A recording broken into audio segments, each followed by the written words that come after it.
देखिए ये भी क्वेश्चन है, बहुत अच्छा क्वेश्चन है। पिछला बार एनटीपीसी में बहुत बार पूछा गया था क्वेश्चन।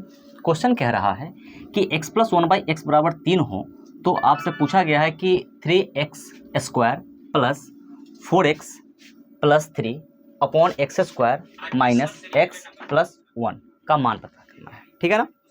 तो इसका मार्कर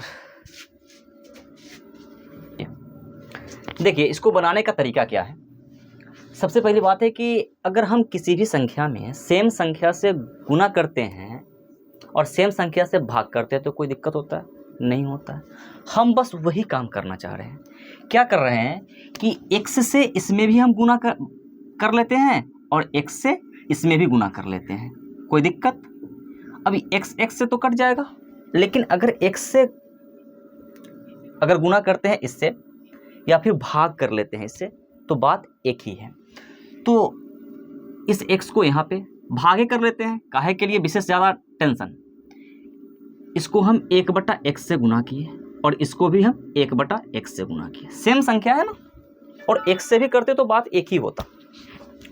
1/x से गुना करने का मतलब है कि अगर हम इसमें गुना कर रहे हैं तो 3x² अपॉन में कितना x, ठीक है, माइनस 4x अपॉन में कितना x और प्लस में 3/x।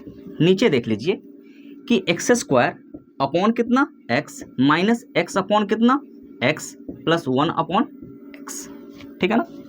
अगर देखिए कि इस दोनों हिस्सा में से और यहाँ पर इस दोनों हिस्सा में से, ठीक है ना, क्या मिल रहा है हमको? एक x से तो ये x कट गया, ठीक है, और इस x से ये x कट गया। यहाँ पर देखिए कि ये 3x बच रहा है और ये 3/x बच रहा है। तो ऊपर वाला में अगर हम 3 कॉमन ले लें तो क्या बचा? x + 1/x, x + 1/x। और इस x से इसको भी काट लीजिए, इससे इसको भी काट लीजिए। तो ये माइनस में कितना बच रहा है? 4 बच रहा है ना। अपॉन सेम चीज x + 1/x, x + 1/x और माइनस में कितना? 1 बच रहा है। ठीक है, माइनस में कितना? 1 बच रहा है। अब देखिए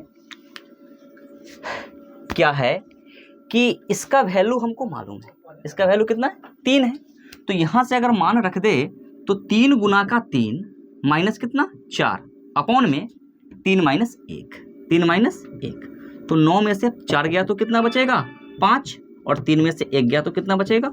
2। ऑप्शन कोई दिखाई दे रहा है? 5/2, ऑप्शन नंबर सी यही है। देखिए ये भी क्वेश्चन पूछा गया है एनटीपीसी में और ये द्विघात का क्वेश्चन है। द्विघात में क्या है कि कह रहा है कि k के किस मान के लिए 3x² - 2x + 3k = 0 का मूल समान होगा। पहली बात है कि द्विघात में मूल की संख्या 2, जितने भी घात होंगे मूल उतना आएगा। तो घात 2 है तो x के 2 मान आएंगे, उसी x के मान को हम मूल कहते हैं और वो मूल जो है ना दोनों समान आना चाहिए। कब आता है समान? तो इसके लिए हम इतना जानते हैं कि इसका ना d जो होता है बेसिकली विवेचक जो होता है, विवितकर जो होता है वो 0 के बराबर होता है। तो हम यहाँ से ये कहते हैं कि d बराबर 0, और d का फॉर्मूला क्या होता है? b² - 4ac, ये 0 के बराबर। तो यहाँ से क्या आ रहा है? b² बराबर, अगर इसको इधर ले गए तो 4ac। ये फॉर्मूला याद रखना है जब मूल समान हो, और आपसे कोई एक वेरिएबल दे करके उसका मान पूछता है तब के लिए ये क्वेश्चन है। ठीक है ना, कि यहाँ पे वेरिएबल तो पहले से x हमको पता है, लेकिन हमसे पूछा किसका मान है? k का मान है। तो k के मान निकालने के लिए हमको ये फॉर्मूला सूटेबल है, बाकी तो ये है ही। ठीक है ना, बाकी उसके लिए वो है। अब यहाँ पे देखिए कि ये a का मान है और ये b का मान है और ये हमारा क्या है? टोटल c का मान है। ठीक है ना। तो यहाँ से अगर मान रखे तो b का मान है -2 का स्क्वायर जो है बराबर है 4 गुना के a का मान है 3।